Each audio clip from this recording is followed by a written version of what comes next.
POLEC, ça veut dire politique locale, énergie, climat. Et c'est un programme de soutien aux communes qui se sont engagées dans la Convention des maires. Alors la Convention des maires, c'est une idée européenne de communes partout en Europe qui se sont engagées pour attaquer en fait la question climatique et énergétique, l'énergie durable. Et l'idée, c'est de pouvoir réduire d'ici 2030 de moins 55% les gaz à effet de serre à l'échelle du territoire. Et ce qui est très intéressant dans ce programme, c'est que finalement c'est une initiative très locale. Ce sont vraiment les communes qui s'engagent de manière volontaire dans ce programme. Aujourd'hui, ce qui s'est créé vraiment avec la dynamique POLEC, c'est un réseau. Et on a 180 coordinateurs POLEC à l'échelle de la Wallonie. Et donc, ce sont des gens qui au quotidien collaborent.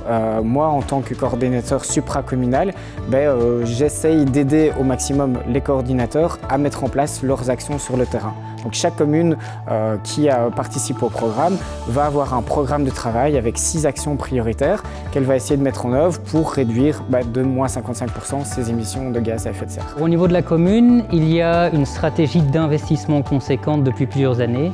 On peut par exemple citer la mise en place de la chaudière biomasse sur le site communal qui remplace avec son réseau de chaleur 5 chaudières à mazout qui étaient en fin de vie. Ici, il y a un grand effort qui a été réalisé à plusieurs niveaux. Le premier niveau, c'est la mise à disposition des citoyens d'une plateforme locale à la rénovation avec un partenaire dédié qui s'appelle Enestia.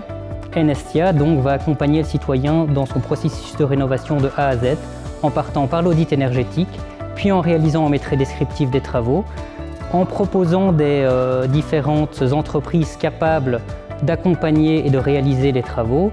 Et puis par la suite, Enestia accompagnera le partenaire rénovateur à vérifier l'éligibilité qu'il a pour atteindre ou pas des financements auprès de la région wallonne, les primes auxquelles il a droit, et ils compléteront ensemble les demandes de primes. Un deuxième point, c'est la mise en place de primes communales. Une première prime qui est liée à l'obtention de la prime régionale à l'audit, et donc la commune s'aligne pour les revenus R1 à R4 sur la prime reçue par le citoyen. Le deuxième point est une prime à l'accompagnement travaux où en fonction des revenus, la commune participe d'un montant forfaitaire entre 500 et 125 € liés aux revenus des ménages. Un troisième point, c'est la mise à disposition d'une caméra thermique pour les citoyens où un agent se rendra chez eux à partir de la mi-2025 pour chercher les potentielles fuites de déperdition.